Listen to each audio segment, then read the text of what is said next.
Halo pemirsa Albiruni ID, kembali lagi di channel Albiruni ID. TNI duduki kampung basis KKB di Papua untuk putus sumber logistik. TNI terus berupaya membatasi gerak kelompok kriminal bersenjata atau KKB, pimpinan Egyanus Kogoya yang menjadi dalang kasus penyerangan di distrik Mugi, Nduga, Papua. Upaya tersebut dilakukan TNI dengan memutus jalur-jalur logistik kelompok tersebut.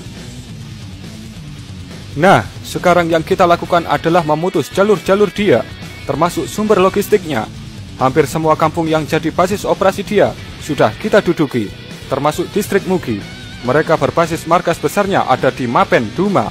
Sekarang sudah kita duduki, kita dirikan pos.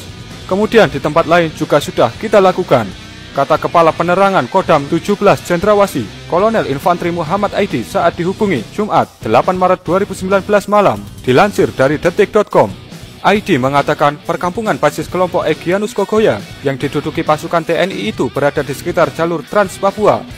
Hal itu dilakukan untuk memutus jalur logistik kepada anggota KKB yang bersembunyi di hutan-hutan Papua. Sejauh ini, kampung-kampung atau distrik yang dilewati Trans Papua mulai dari Mbua, Diki, Mugi, Paro Atas, Paro Bawah, itu jalur Trans Papua, itu sudah kita duduki.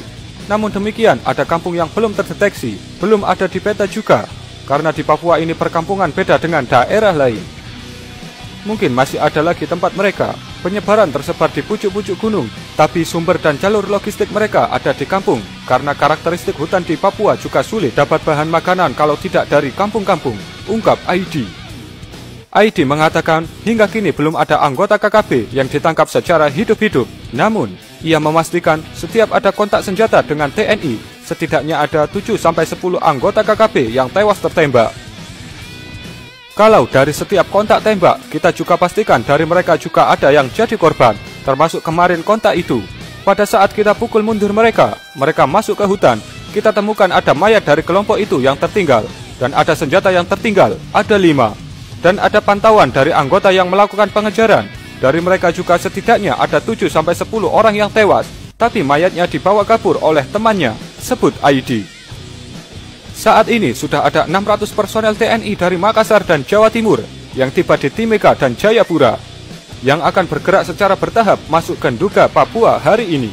Ia mengatakan selain melakukan penegakan hukum, para personel tambahan ini akan meneruskan pembangunan jembatan di Trans Papua yang sempat terhenti karena ada pembantaian dari KKB pimpinan Egyanus Kogoya. Kita hanya berusaha memantau, tapi kita tidak akan mundur dengan situasi itu. Kita berupaya lakukan dalam penegakan hukum. Kita juga upayakan untuk melanjutkan pembangunan infrastruktur pasca terjadinya tindakan pembantaian tanggal 2 Desember tahun lalu. Ini kan dari kelompok mereka juga.